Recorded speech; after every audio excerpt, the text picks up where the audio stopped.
पिछले एपिसोड में हमने देखा था कि बाइचन के सारे डिसाइपल जिसमें लिंगयुन और बाकी लोग शामिल थे वो सभी लिंगयुन के सेक्ट में आ गए होते क्योंकि वहां पर पिंगवान नाम के एक एल्डर ने उनसे कहा था कि सेकंड एल्डर की हालत बहुत ज्यादा खराब हो चुकी है, इसलिए मरने से पहले उन्हें देख लेना चाहिए। लेकिन वहां आने के बाद उन्हें पता चलता है कि इस पिंगवान ने ही सेकंड एल्डर को बंदी बनाकर रखा है ताकि वो इस पूरे के पूरे सेट पे अपना कब्जा कर सके। सभी उसके ऊपर अटैक करने की कोशिश करते हैं लेकिन किसी का भी अटैक पिंगवान पर असरदार नहीं होता। इस वजह से बाइचन वहां पर आ जाता है ताकि अपने डिसाइपल को बचा सके, जिसके बाद यहाँ से ये एपिसोड शुरू होता है। तो इस एपिसोड की शुरुआत में पिंगवान ने अपने एक स्वॉट टेक्निक का इस्तेमाल करते हुए कई सारे डुप्लीकेट स्वॉट को सीधा बाइचन की तरफ ही भेज दिया था ताकि वो उसकी जान ले सके। लेकिन बाइचन अपनी पावर का इस्तेमाल करते हुए एक प्रोटेक्शन शील्ड बना लेता है, जिस शील्ड को उसने अपने सारे डिसाइपल के ऊपर लगा दिया था। इस वजह से उसके सभी डिसाइपल वहां पर बच जाते हैं। ये देखकर तो पिंगवान भी हैरान था कि मैंने ऐसी टेक्निक तो आज से पहले कभी नहीं देखी थी। इसने तो बड़ी आसानी के साथ अपने आप को बचाने के साथ साथ अपने सभी डिसाइपल को बचा लिया है। बाइचन कहता है ऐसी टेक्निक तुम जैसे नल्लों की औकात ही नहीं है सीखने की। वो अपने डिसाइपल से कहता है जाओ और इस बुढ़ाऊ को अच्छे से सबक सिखाओ। इसलिए उसके डिसाइपल वहां जाकर पिंगवान की हालत खराब कर देते हैं मार मार कर। वहीं बाइचन वाला मास्टर वहां पर तो बेहोश हो चुका था, उसकी हालत बहुत ज्यादा खराब होती है। जिंगर कह रही थी मास्टर अगर आप मर चुके हैं तो आपके लिए रेस्ट इन पीस है, जब तक आप हमारे साथ हैं हमें बहुत अच्छा लग रहा था। लेकिन वो मास्टर उठ के कहता है अरे अरे भी मरा नहीं हूँ, तुम अभी से मेरे लिए आरआईपी लिखने लग गई, ऐसा करोगी तो मैं बिना मरे भी सच में मर जाऊंगा। लेकिन यहाँ पर बाइचन से कह रहा होता है मास्टर मुझे माफ कर देना, मेरी वजह से यहाँ पर जिंगर और लिजुआन आए और उन्हें भी यहाँ पर चोट लग चुकी है। इन सब में मेरी ही गलती थी, मुझे पिंगवान की बात नहीं माननी चाहिए थी, मैंने अपने ही डिसाइपल को चोट पहुंचाई है, मैंने बहुत बड़ा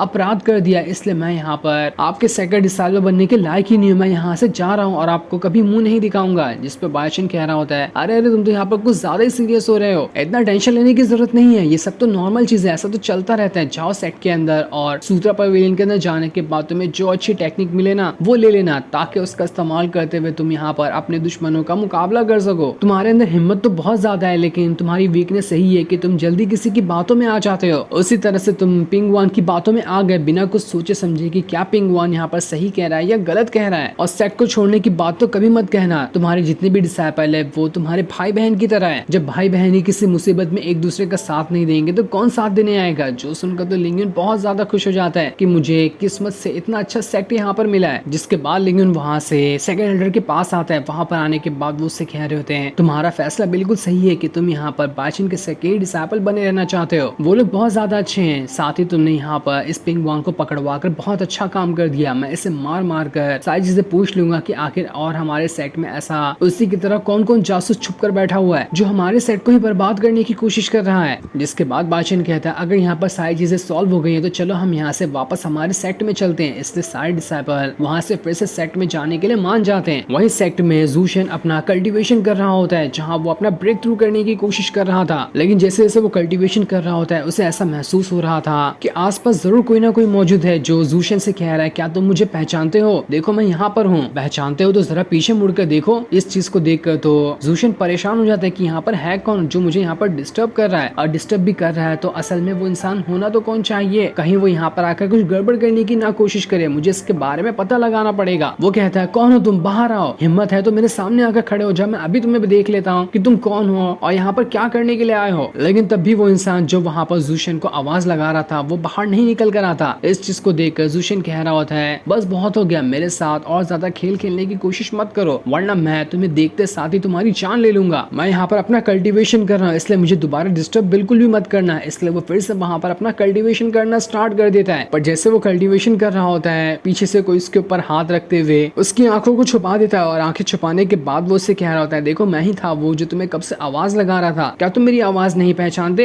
अब मैंने तुम्हारी आंखें छुपा दी हैं, अब तो बताओ कि तुम यहाँ पर मुझे पहचानते हो या नहीं। लेकिन जूशन तो जैसे ही उसने उसकी आंख बन गई थी एक घसीट के पंच सीधा ऊपर ही की तरफ मार देता है, जो पंच जाकर बेचारे हाउतियान को लग गया था क्योंकि हाउतियान ही यहाँ पर था जो जूशन को परेशान कर रहा था अलग अलग आवाज निकाल के, ताकि जूशन नहीं पता कर पाए कि यहाँ पर हाउतियान है। बेचारे को तो बिला वजह ही एक घसीट के पंच लग गया। जूशन वहाँ पर जल्दी से भागकर हाउतियान के पास आता है, उससे कहता है ब्रदर मुझे माफ कर देना, मुझे नहीं पता था कि ये तुम होगे, मुझे तो लगा कि कोई घुसपैठिया घुस चुका है इसलिए मैंने घसीट के पूरे गुस्से के साथ पंची उठाकर मार दिया, क्या तुम्हारा मुंह और जबड़ा तो टूट नहीं गया ना। जिस पर हाउतियान कहता है नहीं नहीं छोड़ो छोड़ो, 32 में से कुछ दांत गिरे होंगे लेकिन ज्यादा कुछ फर्क नहीं पड़ा। मुम्मू वहाँ पर जूशन से कह रहा था है क्या तुम मुझे बता सकते हो कि तुमने किस तरह की आवाज सुनी थी? मैं इसके बारे में पता करने की कोशिश करता हूँ कि क्या वो आवाज सच में हाउतियान निकाल रहा था कि या फिर यहाँ पर सच में कोई दूसरा घुसपैठिया ही घुस चुका था। इसलिए ज़ूशन वहाँ पर वही सारी आवाज निकालने की कोशिश करता है जैसे उसने वहाँ पर सुनी थी। उस आवाज को सुनकर हाउतियान कह रहा होता है, अरे मैं तो समझ गया कि तुम्हारी क्या परेशानी है। मुझे तो लगता है कि तुमने कुछ ज्यादा ही टाइट कपड़े पहन लिए होंगे ना, इस वजह से तुम्हारा पेट दब गया और उस वजह से तुम हवा निकालने वाले थे वो ठीक तरह से बाहर नहीं निकल पाई और वो हवा तुम्हारे पेट में ही ब्लास्ट हो गई होगी, इसी चीज की आवाज आ रही थी। चिंता मत करो, थोड़ी देर बाद वो हवा मुंह या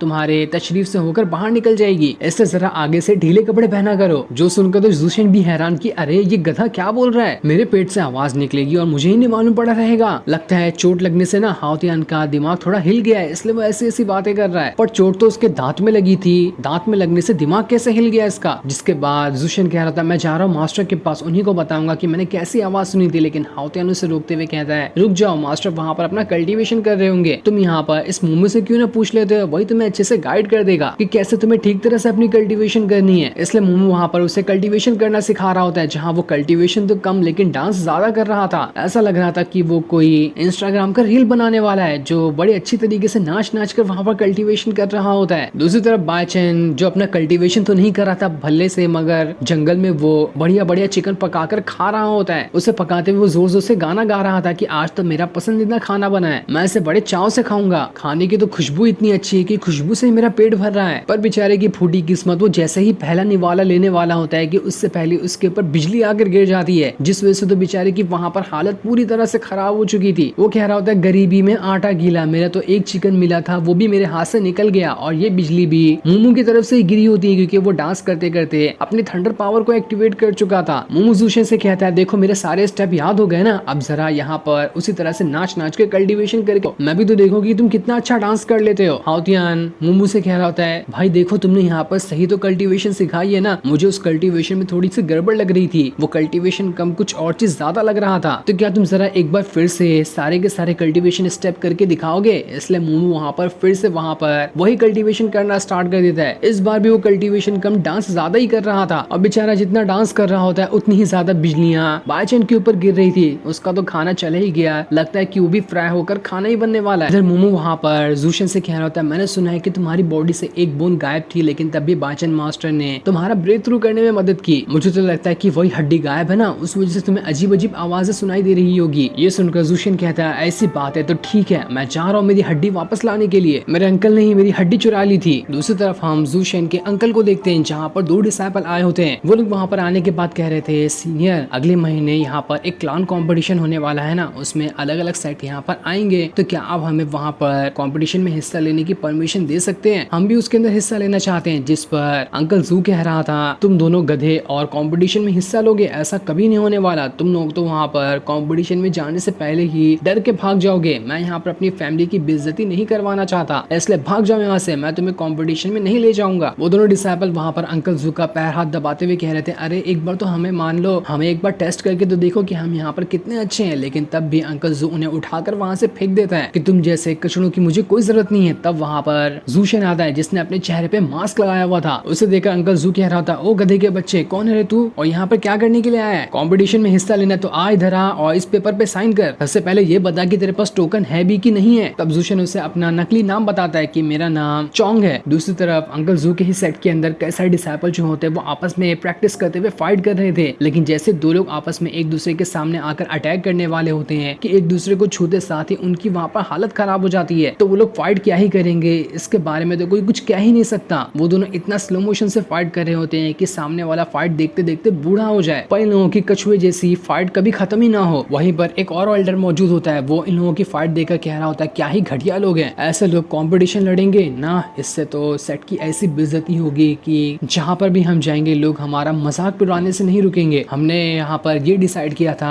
कि हम इस बार बाकी अलग अलग डिसाइपल को नहीं खिलाएंगे ताकि नए लोगों का टैलेंट देख सके, लेकिन यही है नए लोगों का टैलेंट। ऐसा लग रहा है कि इन लोगों ने अपना जेंडर ही चेंज करा दिया, ऐसे लड़कियों जैसी फाइट कर रहे हैं ये लोग यहाँ पर। तब वहाँ पर ज़ूशन आता है जो सभी के सभी डिसाइपल को उड़ा उड़ा कर फेंके जा रहा था, कोई भी उसके सामने टिकी नहीं पाता, जो देखकर तो सारे लोग हैरान थे कि अरे ये कौन आ गया जो यहाँ पर आने के बाद सभी डिसाइपल को उड़ा उड़ा कर फेंके जा रहा है। जो सीन दिखाते ही ये एपिसोड यहीं पर एंड हो जाता है। Thanks for watching.